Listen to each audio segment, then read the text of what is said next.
سیدنا عمر فاروق رضی اللہ تعالیٰ عنہ اپنی آپ بیتی بیان کرتے ہوئے فرماتے ہیں کہ اسلام لانے سے پہلے ایک روز میں رسول کریم صلی اللہ علیہ وآلہ وسلم کو ستانے کے لیے گھر سے نکلا۔ آپ صلی اللہ علیہ وآلہ وسلم مجھ سے پہلے حرم میں داخل ہو چکے تھے۔ میں جب حرم پہنچا تو آپ صلی اللہ علیہ وآلہ وسلم نماز میں سورہ الحاقہ تلاوت فرما رہے تھے۔ میں آپ صلی اللہ علیہ وآلہ وسلم کے پیچھے کھڑا ہو گیا اور سننے لگا۔ قرآن پاک کے پر اصل کلام پر میں حیران ہو رہا تھا کہ یکا یک میرے دل میں خیال آیا کہ یہ شخص ضرور شاعر ہے۔ تب فوراً ہی آپ صلی اللہ علیہ وآلہ وسلم کی زبان مبارک سے یہ الفاظ ادا ہوئے: اِنَّهُ لَقَوْلُ رَسُولٍ كَرِيمٍ وَمَا هُوَ بِقَوْلٍ شَاعِرٍ قَلِيلًا مَا تُؤْمِنُونَ۔ یہ رسول کریم کا قول ہے، کسی شاعر کا قول نہیں، لیکن تم لوگ کم ہی ایمان لاتے ہو۔ میں نے اپنے دل میں سوچا اگر یہ شاعر نہیں تو پھر کاہن ہے۔ اسی وقت آپ صلی اللہ علیہ وآلہ وسلم کی زبان مبارک سے یہ الفاظ ادا ہوئے: وَلَا بِقَوْلِ كَاهِنٍ قَلِيلًا مَا تَذَكَّرُونَ۔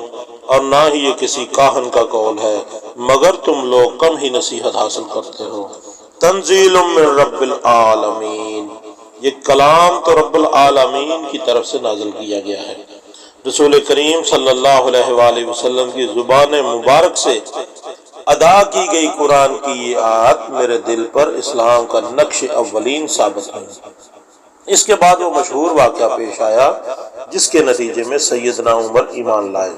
واقعہ کا خلاصہ یہ ہے کہ سیدنا عمر رسول کریم صلی اللہ علیہ وآلہ وسلم کے قتل کے ارادے سے ننگی تلوار لے کر نکلے۔ راستے میں اپنی بہن فاطمہ کے مسلمان ہونے کی خبر ملی تو الٹے پاؤں بہن کے گھر پہنچے، جہاں سیدنا حباب بن ارت سیدنا فاطمہ اور ان کے شوہر سیدنا سعید کو قرآن مجید پڑھا رہے تھے۔ سیدنا عمر کی آمد پر سیدنا حباب رضی اللہ تعالیٰ عنہ گھر کے اندر چھپ گئے۔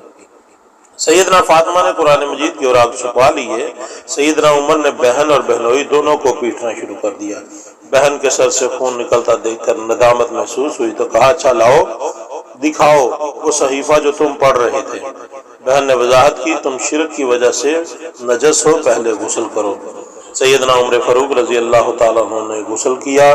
صحیفہ سورہ طٰہٰ کی آیات پر مشتمل تھا۔ سیدنا عمر رضی اللہ تعالیٰ عنہ نے پڑھا تو کہنے لگے: کیا عمدہ اور بلند پایا کلام ہے۔ سیدنا حباب یہ تبصرہ سن کر باہر نکل آئے اور کہا: عمر، مجھے امید ہے اللہ نے تمہیں رسول کریم صلی اللہ علیہ وآلہ وسلم کی دعا کے نتیجے میں چن لیا ہے۔ بس اے عمر، آؤ اللہ کی طرف، آؤ اللہ کی طرف۔